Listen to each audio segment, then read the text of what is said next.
ये क्लास आपकी 23 जनवरी सीटेट द्वारा जो पूछा गया प्रश्न था, यानी कि 23 जनवरी 2023 में जो सीटेट द्वारा हिंदी के प्रश्न पूछे गए थे, उसके हम 1 से 15 तक क्वेश्चन यहाँ कवर करेंगे। जैसे निर्देश में दिया है कि 1 से 9, ठीक है, और ये गद्यांश है, इस गद्यांश को पढ़ के हम अपने 9 तक के क्वेश्चन को सॉल्व करेंगे। तो देखिए, पहले मैं गद्यांश पढ़ लेता हूँ। उससे पहले मैं आप सभी से कहूँगा कि जो भी नए हों या पहली बार विजिट किए चैनल पर, वो चैनल को जरूर सब्सक्राइब करें और साथ ही बेल आइकन प्रेस करें, ताकि सारी अपडेट्स उनको टाइम टू टाइम मिलती रहे। और क्लास को लाइक करिएगा और जय शेयर करिए और क्लास के लास्ट तक बने रहिए, क्योंकि हम गद्यांश से पढ़ना शुरू करें। तमिलनाडु भारत के दक्षिणी छोर पर बसा राज्य है, जिसे प्रकृति ने मैदानी, समुद्री तथा पर्वतीय विभिन्न प्रदान कर अपने हाथों से संवारा है। यहाँ के मूल निवासी द्रविड़ हैं और तमिल भाषा बोलते हैं। इस राज्य को वास्तुशिल्प, मूर्ति तथा भवन निर्माण कला की दृष्टि से समृद्ध बनाने में चोल और चेर वंश के राजाओं का अत्यंत महत्वपूर्ण स्थान है। तमिलनाडु को मंदिरों का राज्य कहा जाता है। यहाँ अनेक प्राचीन मंदिर जो स्थापत्य कला के अद्वितीय नमूने हैं। तो इस तरह ये आपका गद्यांश जो है हम पढ़ लिए और अब पहले क्वेश्चन की तरफ बढ़ेंगे। पहला क्वेश्चन हमारा दिया है कि निम्नलिखित में से कौन सा राज्य भारत के दक्षिण में स्थित है। तो ए आपका गुजरात है, बी तमिलनाडु है, सी मध्य प्रदेश है और डी हिमाचल प्रदेश है। तो इन सारी ऑप्शंस में हमें चूज़ करना है। देखिए, अभी जितने हम गद्यांश पढ़े हैं उनमें सारे हमारे आंसर छिपे हुए हैं। तो देखिए क्या दिया पहला कि कौन सा राज्य भारत के दक्षिण में स्थित है। तो अभी किसकी बात हुई है?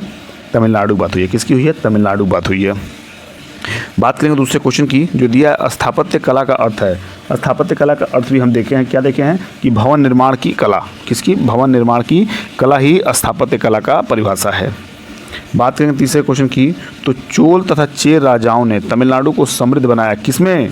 चित्रकला में, मंदिर निर्माण कला में, गीत संगीत में, वास्तुशिल्प, मूर्ति एवं भवन निर्माण कला में। तो किस में बनाया? वास्तुशिल्प, मूर्ति एवं भवन निर्माण कला में। अब बात करेंगे चौथे नंबर प्रश्न की, जो दिया है कि तमिलनाडु को मंदिरों का राज्य भी कहा जाता है। वाक्य से तात्पर्य है तमिलनाडु मंदिरों का राज्य है? जी नहीं। तमिलनाडु में प्राचीन मंदिर है? जी नहीं। तमिलनाडु मंदिरों का बहुलता है? तमिलनाडु मंदिरों को महत्व दिया जाता है। तो क्या है आपका? तमिलनाडु मंदिरों की बहुलता है, यानी कि संख्या ज़्यादा है, इसलिए मंदिरों का राज्य भी कहा जाता है। अब बात करेंगे पांचवें क्वेश्चन की, जो दिया है कि निम्नलिखित में से कौन सी तमिलनाडु की भौगोलिक विशेषता नहीं है। तो समुद्री, मरुस्थलीय, मैदानी या पर्वतीय। आप ध्यान से देखेंगे तो आपको सब कुछ देखने को मिलेगा। समुद्री देखने को मिला था, मैदानी भी, पर्वतीय भी। मरुस्थलीय जो है आपका नहीं देखने को मिला था गद्यांश में।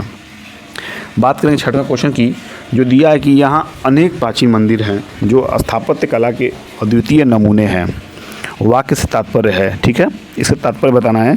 जो अनेक प्राचीन मंदिर हैं और जो स्थापत्य कला के अद्वितीय नमूने हैं, इनका तात्पर्य क्या है? यहाँ अनेक प्राचीन मंदिर हैं जो भवन निर्माण के बेजोड़ उदाहरण है। तो एकदम सही और सबसे सही जवाब जो है आपका यही ऑप्शन यहाँ सही है। देखिए यहाँ पे साफ से दिया, यहाँ अनेक प्राचीन मंदिर हैं और स्थापत्य कला का सेंस ही होता है भवन निर्माण से। तो देखिए पहला ऑप्शन आपको सही दिखेगा। अब बात करेंगे सातवें क्वेश्चन की, जो दिया है कि अत्यंत का संधि विच्छेद है। तो आपको बता दूं कि अति धन अंत। अत्यंत का मतलब अति प्लस अंत। अति प्लस अंत क्या हो जाएगा? अति प्लस अंत। देखिए पहला वाला दिया है कि सी वाला दिया है अति प्लस अंत। बात करेंगे 8वें क्वेश्चन की, जो दिया है कि अद्वितीय का समानार्थी शब्द नहीं है। अद्वितीय का समानार्थी शब्द नहीं है। तो आप ध्यान से देखिए, ये जो डी वाला ऑप्शन है ये आपका आश्चर्य है। क्या है आपका? आश्चर्य है, ना कि आर्य है। आपका ये आश्चर्य है। क्या है? आश्चर्य है। अब देखिए अद्वितीय का मतलब ये होता है कि आश्चर्य। तो आपका आश्चर्य, अनोखा, अद्भुत। और कौन सा नहीं है? तो शब्द नहीं है वो, सॉरी, आश्चर्य ही आपका जो है वो इसका समानार्थी शब्द नहीं है। जैसे बेजोड़, जिसका कोई जोड़ ना हो, अद्भुत और अनोखा, ये तीनों शब्द जो है इसके समानार्थी शब्द हैं। आश्चर्य जो है, आश्चर्य मतलब सरप्राइज होता है। क्या होता है? सरप्राइज। तो ये आपका समानार्थी शब्द नहीं है। अब बात करेंगे 8वें क्वेश्चन की, जो दिया है। देखिए उसी क्वेश्चन को मैं, थोड़ी सी एडिटिंग मेरी गड़बड़ी हो गई थी, इसी क्वेश्चन को मैं यहाँ सही कर दिया था। आश्चर्य जो आपका है यहाँ पे आश्चर्य मैंने सही कर दिया था। तो इस तरह जो ये क्वेश्चन है सेम क्वेश्चन है, आश्चर्य यहाँ टिक कर लीजिएगा। अब बात करेंगे हम 9वें क्वेश्चन की, जो दिया है कि समूह से भिन्न शब्द कौन सा है। तो ए आपका मैदानी, बी समुद्री, सी आपका पर्वतीय और डी आपका मरुस्थल। तो आप इसका आंसर करिए आप सभी लोग। समुद्र से भिन्न कौन सा है? समूह से भिन्न, समूह से आपका भिन्न कौन सा हो जाएगा, मरुस्थल हो जाएगा। क्या हो जाएगा, मरुस्थल हो जाएगा। मरुस्थल इट मीन सेंस आपका रेगिस्तान से मतलब है। अब बात करेंगे हम निर्देश 10 से 15 तक की।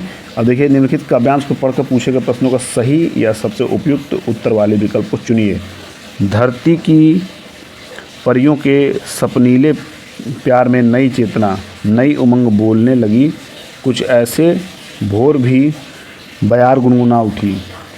अलसाए कुहरे की बाह सिमटने लगी न, नरम नरम किरणों की नई नई धूप में राहों के पेड़ों की छाल लिपटने लगी।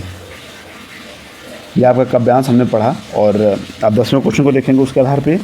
भोर अपने संग क्या लाई, भोर अपने संग क्या लाई, इसका पहला क्वेश्चन है। तो भोर अपने संग नई चेतना और नई उमंग लाई। क्या लाई, नई चेतना और नई उमंग लाई। अब बात करेंगे 11वें क्वेश्चन की, जो दिया है कि पेड़ों की छाह लिपटने लगी, पेड़ों की छाह लिपटने लगी। पंक्ति की, यहाँ देखिए, पंक्ति की यहाँ जो डैश है आपका वो यहाँ हो जाएगा, यहाँ ना होके, ठीक है। पंक्ति की ओर, पंक्ति डैश की ओर संकेत करती है। तो क्या करती है आपका, धूप के कम होने या धूप के बढ़ने या कोहरे के बढ़ने या पेड़ों के बढ़ने। तो आपको मैं बता दूं कि धूप के बढ़ने, क्या हो जाएगा, धूप के बढ़ने, धूप के बढ़ने की ओर संकेत करती है। पंक्ति जो है धूप के बढ़ने की ओर, यानी कि पेड़ों की छाह लिपटने लगी। अब लिपटने लगी तो धूप के बढ़ने की जो संकेत है वो इस बात का संकेत करे कि पेड़ों की छाह जो है कम होती जा रही है। 12वें क्वेश्चन को देखेंगे कि नरम नरम किरणों से क्या तात्पर्य है। नरम नरम किरणों से क्या तात्पर्य है। तो ए है सूरज की किरणें धूप में नहा ली हैं, बी है सूरज की किरणें नरम पड़ रही हैं, सी है सूरज की किरणें नरम होती हैं, डी है सूरज अभी अभी उगा है। तो क्या सही हो जाएगा इसका, सूरज की किरण नरम नरम का मतलब अभी अभी उगा है। नरम का मतलब सेंस होता है कि एकदम इससे बहुत नरम है। तो नरम कब होता है, जब उगता है सूर्य, तभी होता है। 13वें की बात करें तो दिया है कि कोहरे की बात सिमटने लगी, इस तात्पर्य है। ए कोहरा छटने लगा है, बी कोहरे की बात छोटी होने लगी है, सी कोहरा समाप्त हो गया है और डी धूप तेज निकल आई है। तो कोहरे छटने लगे हैं, कोहरा छटने लगा है, कोहरे की बात सिमटने लगी मतलब कोहरा कम होने लगा है। इसका मतलब है कि धूप जो है निकलने लगी है, तो कोहरा छटने लगा है। बात करेंगे 14वें की, तो भोर की बयार गुनगुना उठी, पंक्ति में अलंकार है। भोर की बयार जो है गुनगुना उठी तो मानवीकरण है। क्या है इसमें, मानवीकरण। और आप ये नोटिस किए होंगे कि अभी तक हमने जितना भी अलंकार पढ़ा है उसमें लगभग 90% मानवीकरण से पूछे जा रहे हैं। तो मानवीकरण आप एक अच्छे तरीके से उनको अच्छे उदाहरण के साथ तय कर लीजिए, क्योंकि आपको ये पूछे जाएंगे मानवीकरण के तौर पे। तो आप इसको इम्पॉर्टेंट लिख लीजिएगा या तक मोस्ट इम्पॉर्टेंट लिख लीजिएगा। अब देखेंगे इस क्लास के लास्ट क्वेश्चन को, जो दिया है 15वें नंबर के रूप में। निम्न में से कौन सा शब्द समूह से भिन्न है। तो क्या दिया है, कोहरे, किरणें, पेड़ या नई नई। तो क्या हो जाएगा इसका सही आंसर, नई नई। क्या हो जाएगा, नई नई। तो इस तरह ये क्लास और ये क्वेश्चंस यहाँ समाप्त हुए और मुझे उम्मीद है कि बेहद ये क्लास आपको पसंद आए होंगे। तो जो भी छात्र नए हों या पहली बार आए हों इस चैनल पे, वो चैनल को जरूर सब्सक्राइब करें और क्लास को लाइक करिएगा। और आप अपने फ्रेंड्स को भी कुछ सिखाना चाहते हैं अपने इस क्लास के माध्यम से, तो प्लीज़ क्लास को शेयर करिएगा।